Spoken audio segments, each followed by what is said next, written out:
भैया।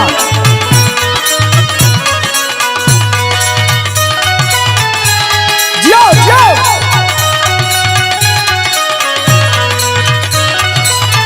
बार बहादुर।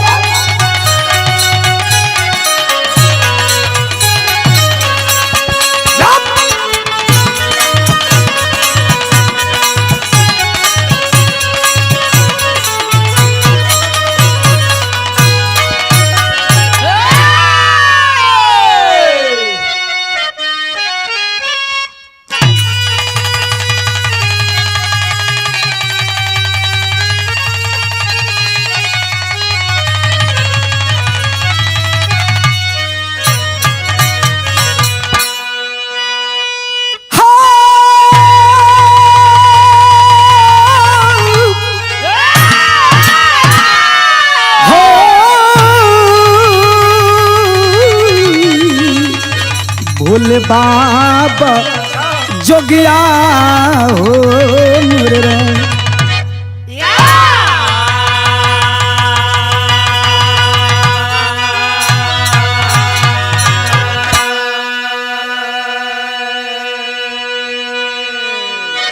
अच्छा बाबू, भोजपुरी लोकगीत बिरहा के सुने वाले भैया बाबू चाचा दादा लोग, हम बिरहा गायक बागी प्रवीण यादव अपनी पूरी पार्टी के सहयोग से एक सामाजिक चित्रण, एक सामाजिक कहानी वाली बिरहा, हमके विश्वास हमरे ऑडियंस साथी से कि जौन प्यार दुलार सम्मान हर कैसेट में हमके मिलल उहे मिली। आज के रिकॉर्डिंग इंजीनियर हमारे छोटे भाई जितेंद्र यादव जीतू जी, हरिओम रिकॉर्डिंग स्टूडियो आजमगढ़। मास्टर साहब कवि ने 4 लाइन भूमिका के तहत लिखा है, का लिखले हो बहादुर?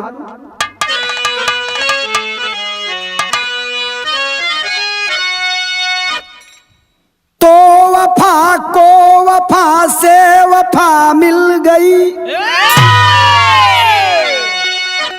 मिल गई बेवफा हो गई बेवफाई। वक्त बदले वफा बेवफा ना बदलते, प्राण प्यारे पति को जो सूली चढ़ाई। खिन्न विचलित हुआ मन पति बेवफा, अपने गुलशन से खुद को जो आगी लगाई। अपनी करनी को भरनी पड़ेगी अगां। प्रवीण भैया लाख चाहे करबा चतुराई।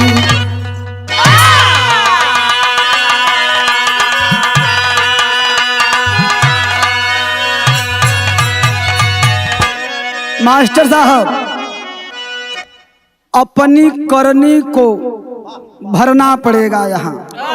प्रवीण भैया लाल लाख करबा चतुराई। हमारे बिरहा की शुरुआत होती है हीरा भैया एक लाइन, कव्वाली का टुकड़ा जैसा हमार बिरहा वैसा सामाजिक कव्वाली कि कौन सामान कहाँ ठीक ना होला आ कहाँ न जाए के चाहिए। आवा फरिया के वाह।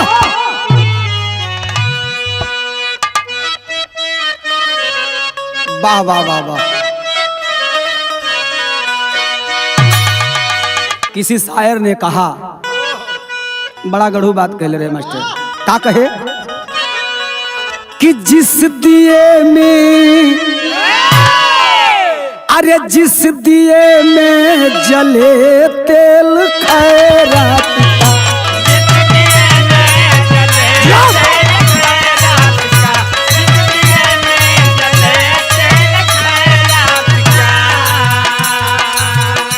उस दिए को जलाना नहीं चाहिए, जिस दिए में जले तेल खैरात का। बहादुर भैया,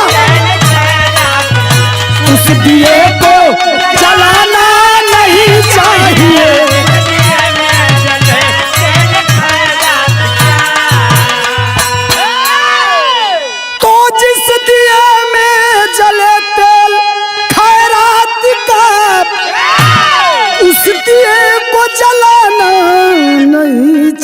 चाहिए।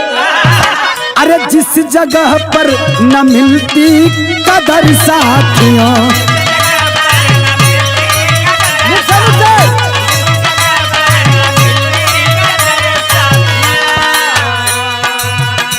उस जगह आना जाना नहीं चाहिए। जिस जगह पे न मिलती कदर साथियों, उस जगह पर आना चाहिए।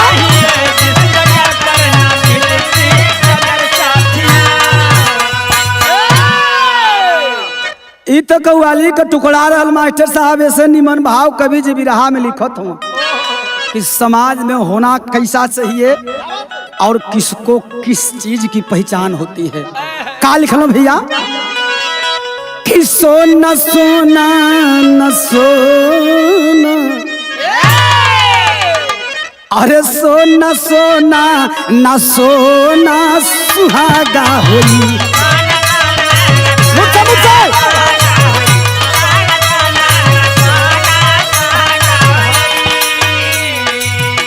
जानता है जिसे कोई हर जौहरी, सोना सोना ना सोना सुहागा हुई। जानता है जिसे कोई हर जौहरी,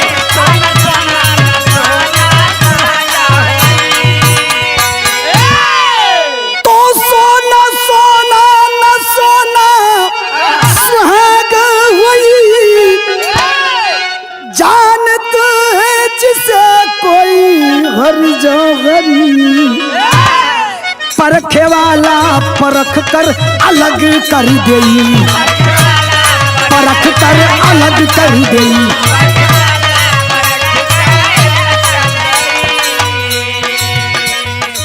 अरे मानता है जिसे कोई हर जौहरी, परखे वाला परख कर अलग कर देई, परखे वाला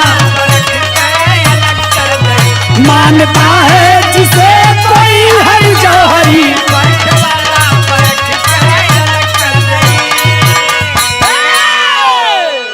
परखे वाला परख कर अलग कर देई, मानता है जिसे कोई हर जौहरी।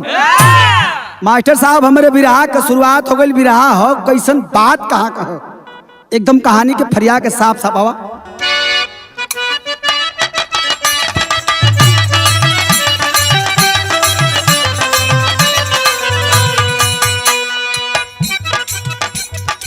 समय के चक्र में इंसान चकनाचूर हुआ, समय के चक्र में इंसान चकनाचूर हुआ। सजाया जिसने समय वही तो कोहिनूर हुआ।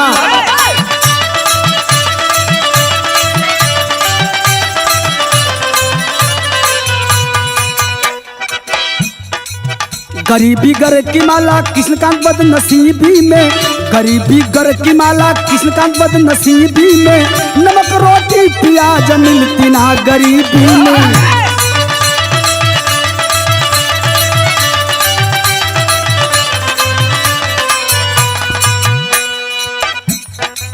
चले नासिक को छोड़ सासाराम मजबूरी में, भरोसा खुद पे ना था भरोसा मजदूरी में।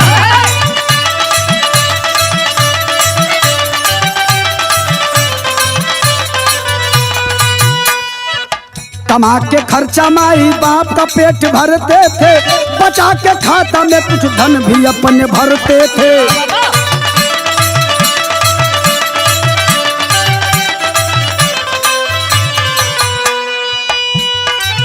पिता कुछ दिन समय दुकान एक खोले हैं,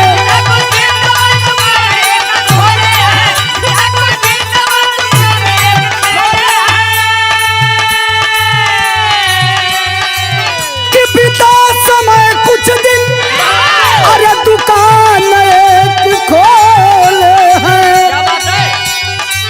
जय की कमला साथ माई बाप बोले हैं।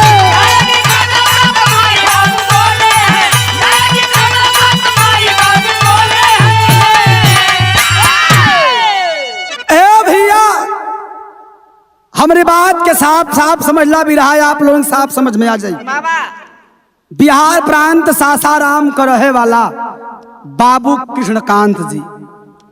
कृष्णकांत माई बाबू का एकलौती औलाद, गरीबी चरम सीमा बाबा भैया परिवार में दुल्हन जैसा कृष्णकांत क से कमला। कृष्णकांत का गरीबी में विवाह हुआ, कमला नाम की दुल्हन घर में आई। माई बाबू का बड़ा नीमन ढंग से सेवा सत्कार करत बाबू दुल्हन। मेहनत मजदूरी करके कृष्णकांत 10 रुपया घर लाते थे, उसी से परिवार का जीविका चलता था बाबू। धीरे धीरे कुछ समय बीतल, कृष्णकांत अपने बाबू से कहला कि बाबू अब हम घरे न रहब। काहे बेटा?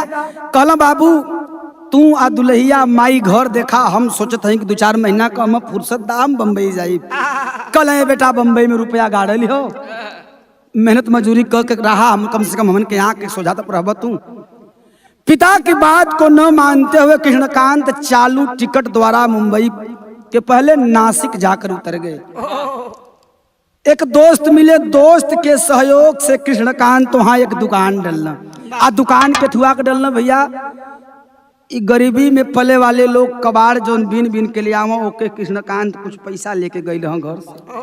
कुछ दोस्त से मदद मिलल, वह कबाड़ खरीद के लगन एकत्रित करे। जब कुछ हो जाते ओके बेचा, फिर बटोरा, फिर बेचा। क्रम चलता गया बाबू। धीरे धीरे कुछ पैसा पर्याप्त होकर लगल। अब कबाड़ के दुकान कृष्णकांत को तनी बड़े पैमाने पर हो गई।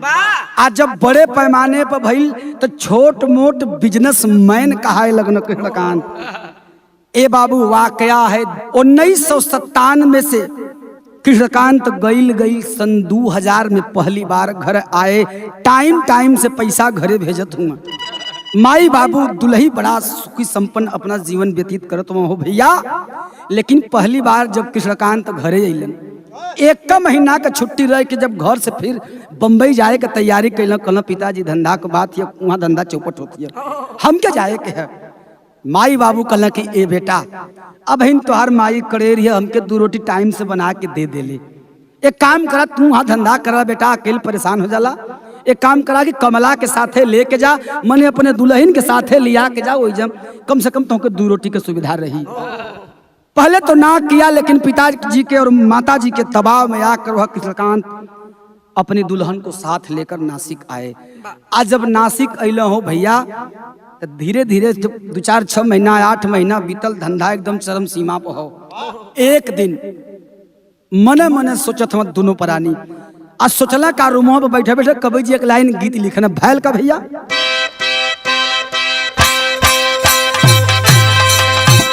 जिया जिया 12 हिला भैया, तनी दे हिला के।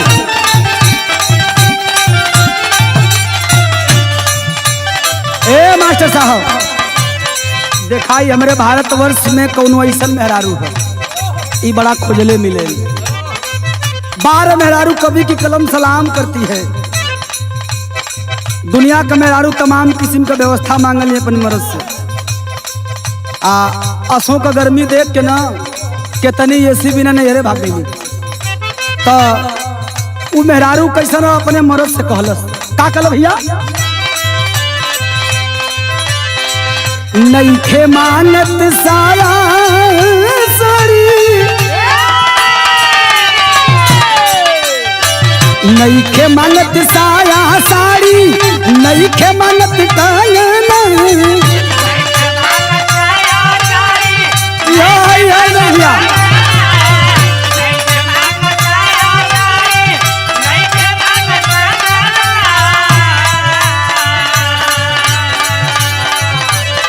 नइखे मानत साया साड़ी, नइखे मानत कंगना। रहती आँखी के सोझा हमरे, रहती आँखी के सोझा हमरे, परदेसी मोर सजना। रहती आँखी के सोझा हमरे।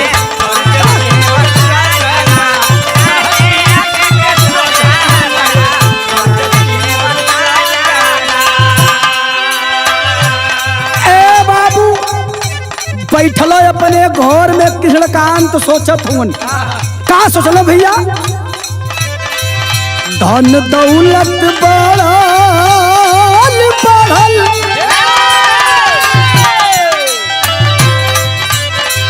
धन दौलत या बढ़ल महल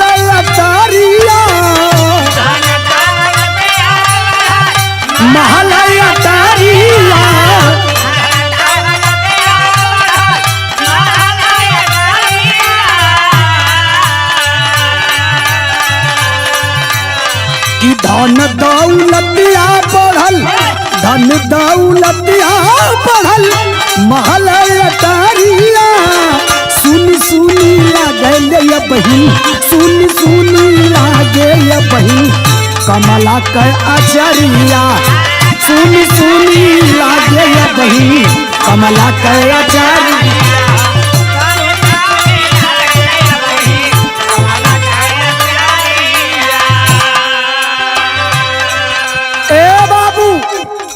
कृष्णकांत सोचत हवन कि 3 साल हम मुंबई रह गईली, लेकिन यहाँ भी धीरे धीरे 1 साल होके जात है। लेकिन अबहिन कमला हमरे धर्म पत्नी को गोद गुलजार ना भई, होना भी चाहिए। ये चिंता की विषय है साथियों, सभी लोग सोचते हैं, लेकिन कवि जी अंतरा में लिखत हूँ भैल का हीरा भैया। अरे सबके सतावे चिंता, माने सब मनौती। यो यो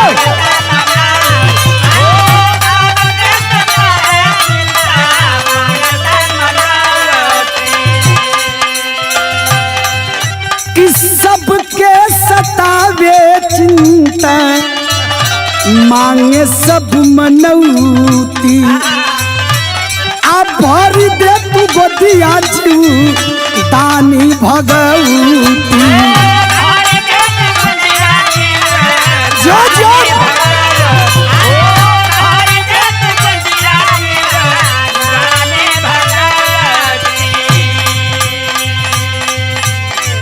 चार साल बीतल दावा दुआ में उमरिया,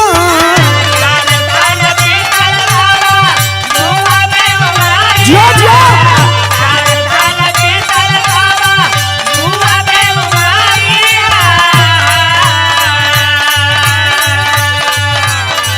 4 साल बीतल दावा दुआ में उमरिया। सुनी सुनी लागे कमला, सुनी सुनी लागे अबही कमला का आचारिया। सुनी सुनी लागे अबही कमला का आचारिया।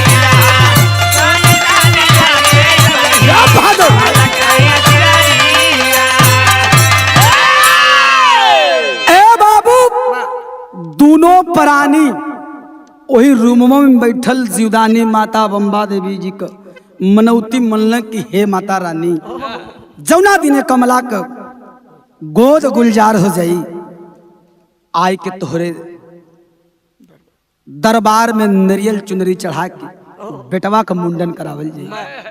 ए बाबू, मनौती मनलन समय धीरे धीरे गुजरे लगल हो भैया, लेकिन समय कितना गुजरल?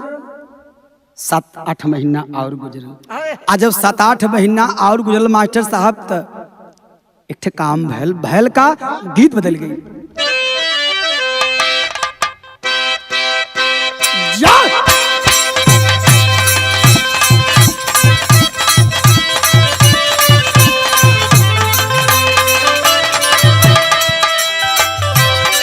संतू भैया 3-4 वर्ष पहले हमारे गावल गीत रहे, हम संगीता सरोज गौले रहने के कैसे। अरे बुढ़ावा पटावे नई माल, भैया बुढ़ावा पटावे नई माल, हमके डांटेला।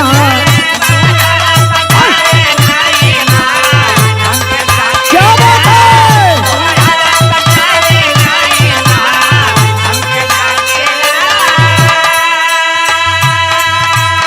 एक लाइन और कहले रहले, दाबे रसगुल्ला सीरा चाटे,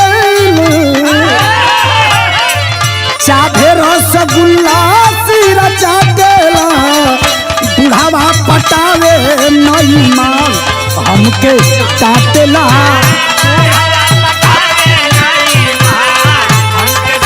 बहादुर हुआ।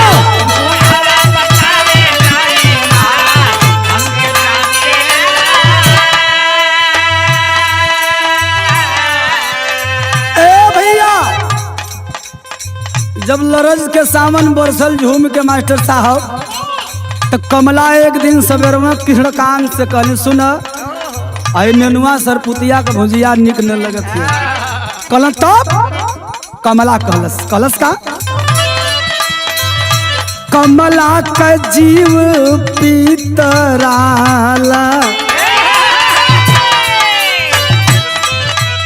अरे कमला का जीव पीतराला, दाल मसाला वाली, दाल मसाला वाली।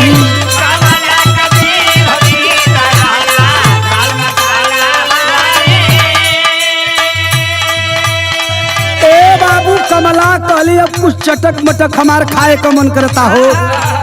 ए बाबू दोपहरिया में कृष्णकांत अगरबत्ती लेके लगना भर में दौड़त कि बाहो माता रानी हमार दुख तू सुन ले हलू। तब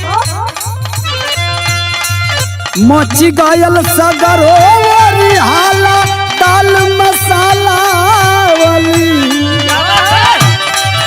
मची गयल सगरो हाला, दाल मसाला वाली, कमला के जीव पीतराला, दाल मसाला वाली।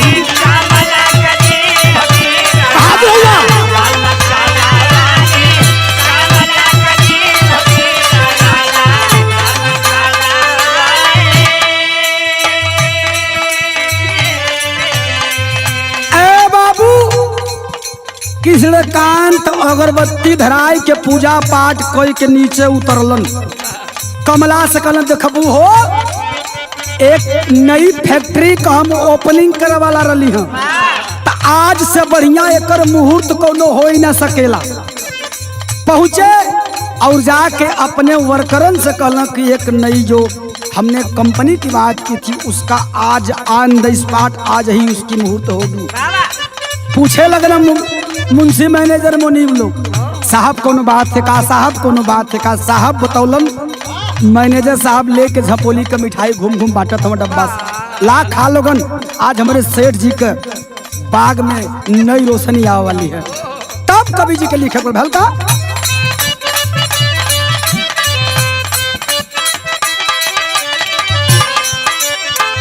धीरे धीरे आई गईल नौवा महीनावा, बाहर हुआ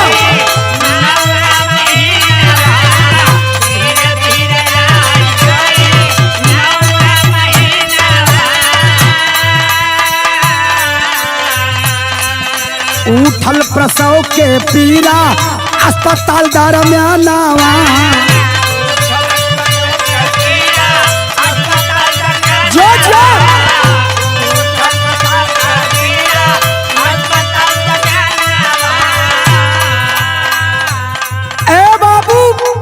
धीरे धीरे जब नौवा महीना खत्म भल तो समाज का प्रवेश भल हो भैया। तब भल का अरे खुल गयल कुबेर वाला ताला, दाल मसाला वाली, खुल गयल कुबेर वाला ताला, दाल मसाला वाली, कमला के जीव पीतराला, दाल मसाला वाली।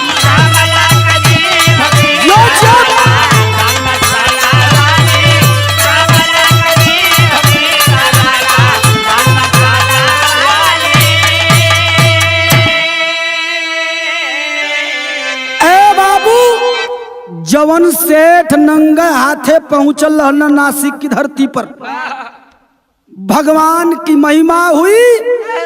कबाड़ा बेचकर आज सेठ एक बहुत बड़ी इंडस्ट्री कंपनी के मालिक बन बैठे। आ खुशी का दिन तब आल हो बाबू जब नौवा महीना का खत्म भइल, 10वां जैसे लगल एक सुंदर सुशील बच्चा पैदा भइल कमला की गोद से। बाबू सेठ कृष्णकांत पंडित की लगे गई, पंडित से पतरा जतरा जचाई के हो भैया घरे अलन, अपना दुल्हन कमला से कहल कि सुनतर हो बाबू का नाम हमारे नाम से मिलता जुलता रही, हमके लोग सेठ कृष्णकांत कहेला, तब बाबू का नाम हम सोचत हैं कि रख दें कि यह सेठ कृष्णकांत का बेटा अरुण कांत के नाम से जाना जाएगा। ए भैया बच्चा का लालन पालन बड़ा ऐसो आराम के साथ होखे लगल। अब बच्चा के इतनी बढ़िया से लालन पालन हो तो भैया हो कि पते न चलल कि कब 18 साल आ गए।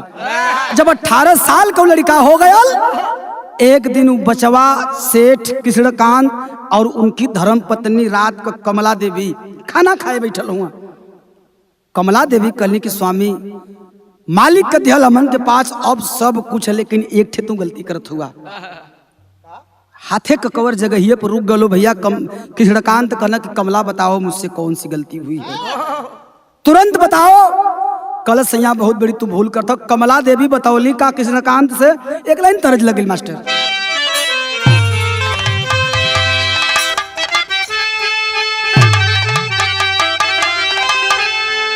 वह गीत है कि भाईल बिहान, अरे भाईल बिहान किरण फूटल ये राजा, कि भाईल बिहान किरण फूटल ये राजा, जमनिया से गड़िया छूटल ए राजा।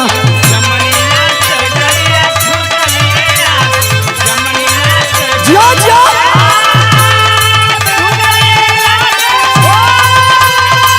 छूटल ये राजा, ये छूटल ये राजा, जमनिया से गड़िया छूटल।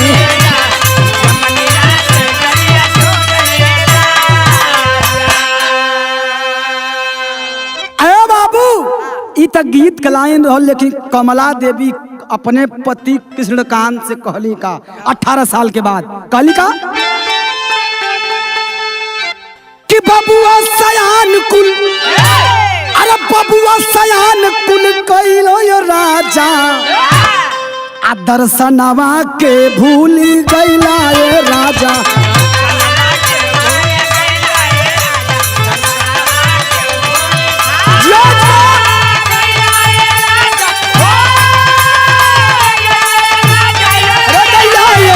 दर्शनवा के भूल गइला ये राजा।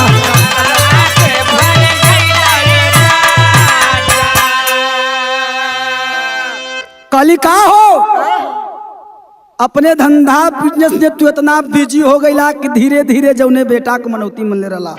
18 साल हो गई, आज बेटा अपने पैर पर होके जात है। कुछ न कुछ अगर जब पढ़ाई से फ्री रहेला तोरे साथे जाके कंपनी में भी हाथ बटावेला, जिम्मेदारी समझे लायक हो गए। आ तू बतावा मनौती मनले रहला जीवदानी माई के बम्बा देवी माता का आउ मनौती भुला गईला। कृष्णकांत के हाथे का कवर रुक गलो भैया। सोचत हम कैला का कवि जी के लिखक पड़ल, अरे कैलू खियाल नहीं। कृष्णकांत कहला कि तू ही कौन फरर रहलू कि बिचवा में ख्याल धरा देलू, तो कि कैलू खियाल नाही कैला तैयारी। अजुए एकदम सवेरे के बेला कि कैलू खियाल नाही कैला तैयारी, अगड़िया निकाला झट ड्राइवर सफारी।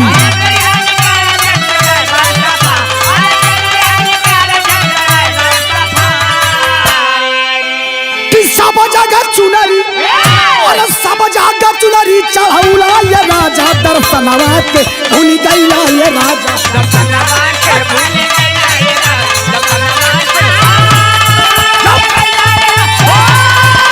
गइला ये राजा, भूल गइला ये राजा। अरे जो मालिक जो 12 हीरा भैया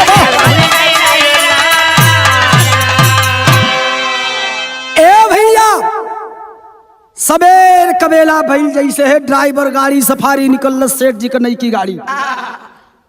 अगली सीट पर बेटा बैठा, बीच वाली सीट पर कृष्णकांत और कमला देवी बैठना। ऑन द स्पॉट चल देना मुंबई दर्शन के लिए। दर्शन करे गईले हो भैया, माता जीवदानी के दर्शन कैले, बम्बा देवी के दर्शन कैले और जगह घूम टहल के अब वापसी के तैयारी कैलन। आज जब वापसी के तैयारी कैल हो भैया तो कवि जी के विदेशिया में लिखे पर आधा रास्ते आ लेना भैल का भैया।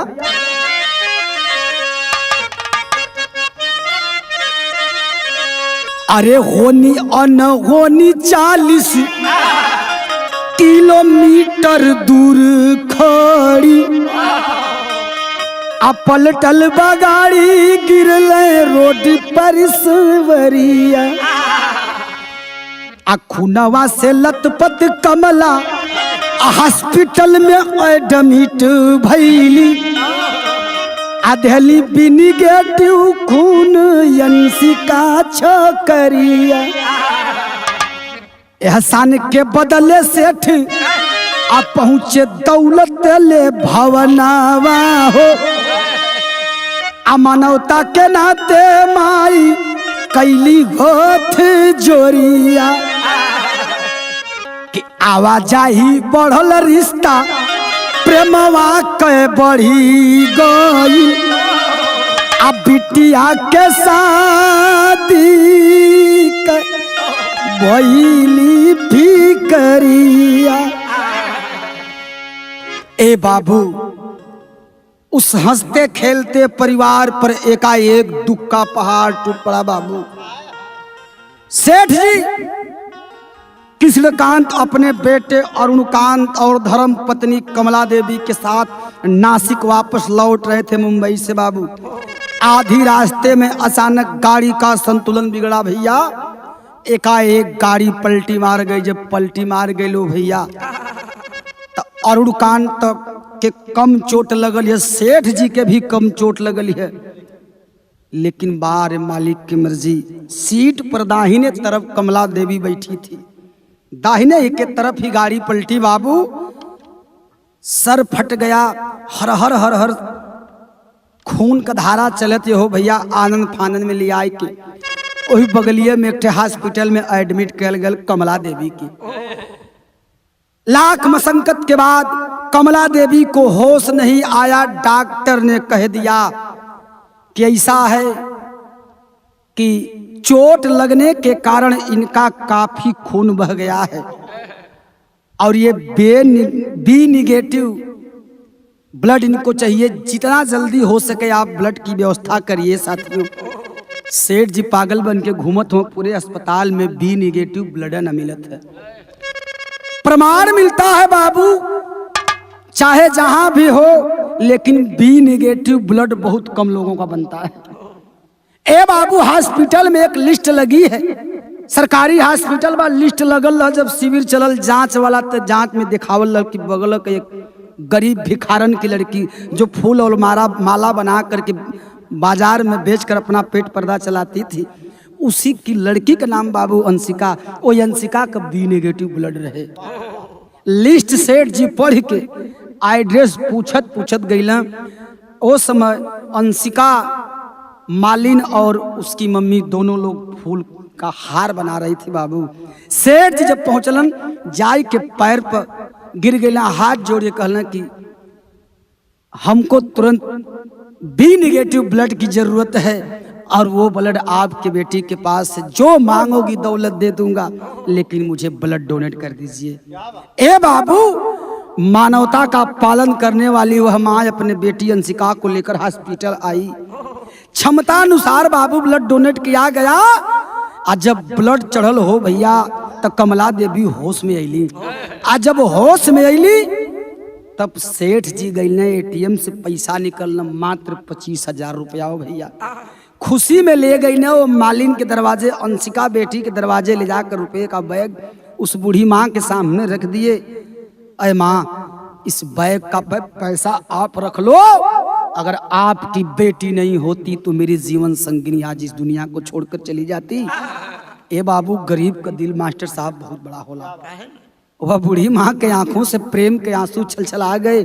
का सेठ जी पैसा से माँ कहे हैं आप और पैसे से मेरे बेटी की कीमत आप कैसे आंक गए? एक गरीब का परिवार है सेठ जी, मुझे पैसा नहीं चाहिए, आप पैसा ले जाइए। मैं अपने आप को भाग्यशाली समझती हूँ कि मेरी बेटी के एक कतरे ब्लड से किसी की जिंदगी बच गई। दुनिया की सारी दौलत मुझे मिल गई सेठ जी, लेकिन प्रेम बस वो बेटी के हाथ में पैसा दे के सेठ कहना, बेटी मैं तुम्हें खाने के लिए पढ़ने के लिए पैसा दे रहा हूँ, तेरे ब्लड की कीमत मैं नहीं दे रहा हूँ। सेठ जी चलिए ना, सेठाइन ठीक आ गई भैया। जब ठीक हो गई आ गई अपने घरे, सेठाइन सोचे लगली कि धीरे धीरे बेटा भी 20 से कई साल का हो खजात था। ए बाबू सेठ से कहली देखा हो चोट लगला के कारण इलाज तो हमारा अबहिन तक दवाइये पे चलत है, लेकिन स्वास्थ्य हमारा बराबर रहेला ना। एक काम करा कि कुछ समय के पहले ही काहे ना अरुण का तू ब्याह कर देता। बहू के रूप में कोई बेटी घर में आ जाएगी तो कम से कम हमन के टाइम से 2 रोटी मिले लगी, ई कुल झंझट से हमके दूरी हो जाएगी। ए बाबू जब सेठ जी इस बात की चर्चा अपने फैक्ट्री में किए तो तमाम रिश्ता आना शुरू हो गया। तमाम रिश्ता आयल हो भैया, लेकिन सेठ आइन कुल लड़किन के निगलेक्ट कर चल गई। सेठ जी बोल पड़े, अरे कमला तेरे बेटे के लिए मैं कहाँ से लड़की लेकर आऊं, जो भी फोटो आता है तुम निगलेक्ट कर देती हो। सेठाइन कलिन देखबा हो, जब से हमार तबियत ठिकाइल हम हमेशा वो मालिन चाची के घरे जाएला बोल करीला। हमारे दिल का इच्छा अगर वो के मान लेता तो हम अपन बात आपके सामने रख देती। ए भैया सेठ कहला क्या कहना चाहती है कमला? कल कि हम चाहते हैं कि वह गरीब माँ आखिर अपने बेटे की शादी कहाँ करेगी।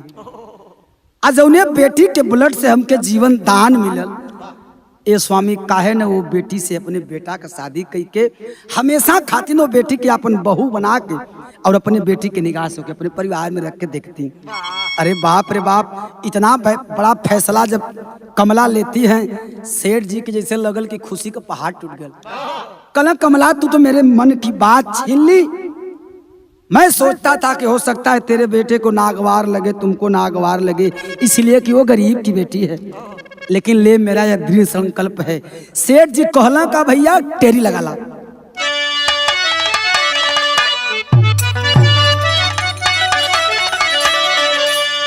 ये बाबू सेठ जी फैसला लेते हम सेठाइन करी चिंता मत करिए, एक पैसे की चिंता आप मत करिएगा।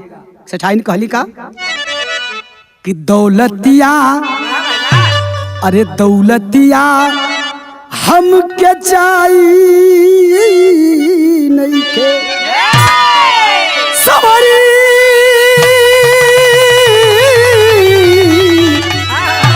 कि दौलतिया हम के चाहिए नहीं के, अंशिका बनी बहुरिया छटक सिनलू बतिया बतिया बतिया। वाह, कहली कि दौलतिया हमके चाहिए नहीं खे, अंशिका बनी बहुरिया सेठ को छिनलू बतिया। सेठ कहला रे पगली तू तो मेरे दिल की बात छीन ली। ए बाबू 2 किलो मिठाई ले सेठ जी ऑन द स्पॉट। सेठ और सेठाइन पहुँचलन कहाँ? मालिन के घरे। कहला कि मैं आपके घर आज कुछ मांगने के लिए आया हूँ। ए बाबू माँ और बेटी हाथ जोड़कर सेठ और सेठाइन के पैर पर गिर गई न कि ए साहब हमहन के पास बड़ा मेहनत से 2 वक्त का रोटी के इंतजाम होला, आखिर आप का मांगत हो, हमन आपके का दे सकीला। कहला कि आपसे मैं वो दौलत मांग रहा हूं जो शायद किसी के पास होती है। ए बाबू वह मालिन कलश अंशिका की माँ की सेठ जी के बतावा आप। कलम मैं चाहता हूँ, मेरे पास भगवान का दिया हुआ बहुत कुछ दौलत है, लेकिन एक ही बेटा है। सोच रहा हूँ जौने बेटी के ब्लड से हमरे कमला का जिंदगी दोबारा मिल गई, ये बेटी के हम अपन बहू बनावल चाहते हैं। अरे बाप रे बाप, वह गरीब मालिन रोने लगी। कलक ये साहब ये कैसे हो सकला, हमरे आपके बीच में एक बहुत बड़ी खाई है, अमीरी और गरीबी का। कलम से मतलब ना है। ए बाबू प्रस्ताव को रख लिए, वह माँ गरीब की माँ स्वीकार भी कर ली। आज जब स्वीकार कैलो भैया तो छंद लगई बा कैसे?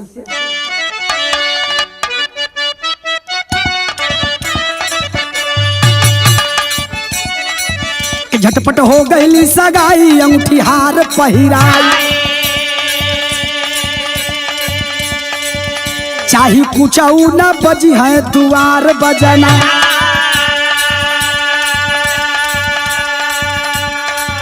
सेहरा अरुण कांत के सोहे, मनवा अंशिका के मोहे, परछन मंगल चार मनवा कोहबर के रंगना। अर्गर बर्गर पिज्जा नूरी, पुलाव पनीर में तंदूरी, पूरी खीर दाल भात और अचार मखना।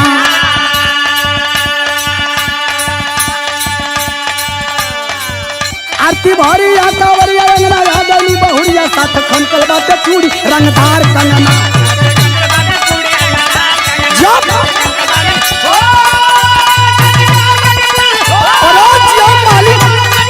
रंगदार कंगना साथ खनकल बाटे चूड़ी रंगदार कंगना।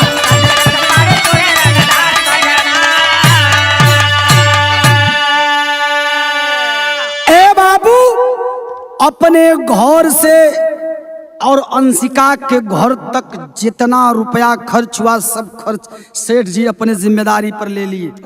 सोच गए कि मेरे पास भगवान ने बहुत सी दौलत दिया है, एक गरीब की बेटी को अपनी बहू बनाकर घर ले आ रहा हूं तो हर तरह की शान शौकत उसकी पूरी करूंगा। बड़े धूमधाम से सेठ जी अपने बेटा का ब्याह कैलन भैया।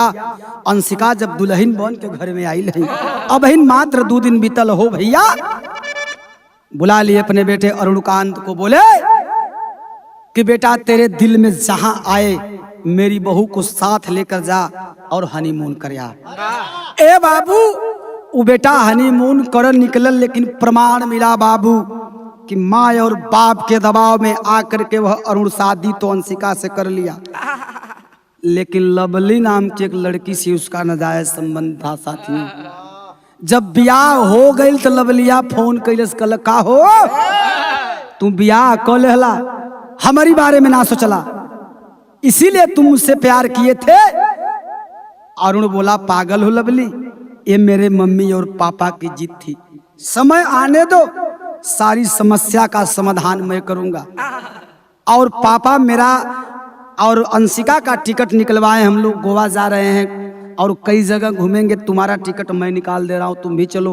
होटल जो बुक करूंगा मैं, एक कमरा अंशिका के लिए बुक करूंगा, एक कमरा तुम्हारे लिए बुक करूंगा। जिंदगी को हर शान शौकत तुझे दूंगा जो अंशिका को मिलेगी, परेशान मत हो। ए बाबू हनीमून का तैयारी भइल, कवि जी के पहपट में लिखक पड़ल।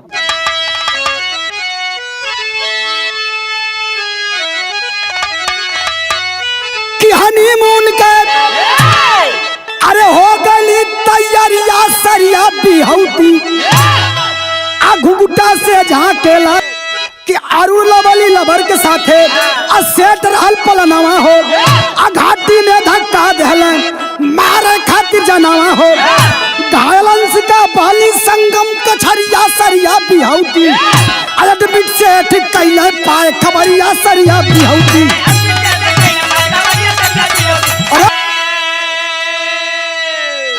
ए बाबू अंशिका अरुणकांत और लवली तीनों हनीमून के लिए गए हैं। अंशिका को इस बात का पता नहीं है कि हम 2 नहीं हम 3 साथ में हैं। होटल बुक हो गया बाबू, 1 दिन बीतल, 2 दिन बीतल, 3 दिन बीतल। ए भैया फोटो खिंचावे के चक्कर में घाटी पर बिल्कुल किनारे खड़ा किया अरुण और कहा कि मैं एक सेल्फी लेना चाहता हूँ। सेल्फी लेवे के बहाने भैया हो अंशिका को धक्का दिया बाबू, लेकिन पहाड़ी से जब नीचे गिरने लगी अंशिका तब तमाम झाड़ी रहल भैया, झाड़ी पर अटकत गिरत पानी पर आ गई। चोट बहुत ज्यादा ना लगल भैया, लेकिन बेहोशी के आलम में बहते बहते अंशिका नासिक संगम कछार पर आई। आज जब नासिक संगम कछार पर अली हो भैया, मछुआरा सब पकड़ के बहरे निकलना देखो तो सांस चलत है। अरे बाबू शोर हो गए, बगल में सेठ कृष्णकांत की फैक्ट्री है। फैक्ट्री के कुछ कर्मचारी छुट्टी के दौरान टहल रहे थे बाबू, जब देखलन अरे बाप रे बाप, अवाक हो गए कि जयमाल के सेट पर हम लोग तो इनको देखे थे, ये हमारे सेठ कृष्णकांत की बहू अरुणकांत की धर्म पत्नी ये अंशिका मैडम है। आनंद फानंद में सेठ के मोबाइल पर फोन किया गया। सेठ जब संगम तट पर पहुंचला हो भैया, अंशिका को ऑन द स्पॉट उठा कर ले जाके हॉस्पिटल में एडमिट किए। 3 दिन बाद अंशिका को होश आ गया। जब अंशिका सारी बात को बताई, अभी अंशिका का इलाज हो ही रहा था बाबू। 5वें 6वें दिन जब अरुण घर आए, तब कवि जी के लिखे पर भलका भैया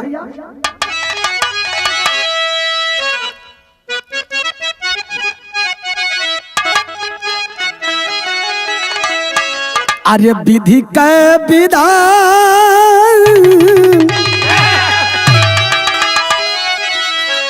कि विधि के विधान के इंसान नहीं बदली भैया।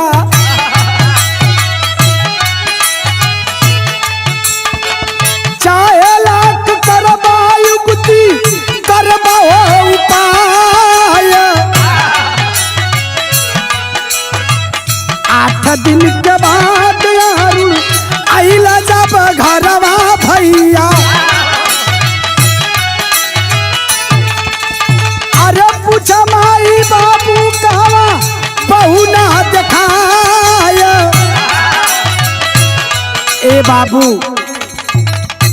जैसे बैग ले घर के दहलीज पर कदम रखलो, अरुण सेठ पूछलक बेटा अरुण अरे तुम आए, मेरी बहू कहाँ है, अंशिका कहाँ है। अब देखा बहाना बनाओ थके तेरे, झूठा बोला अरुण खराब सास कटा बिया बाबू। अरे दियाली ससुराल अंशिका के पहुंचाए।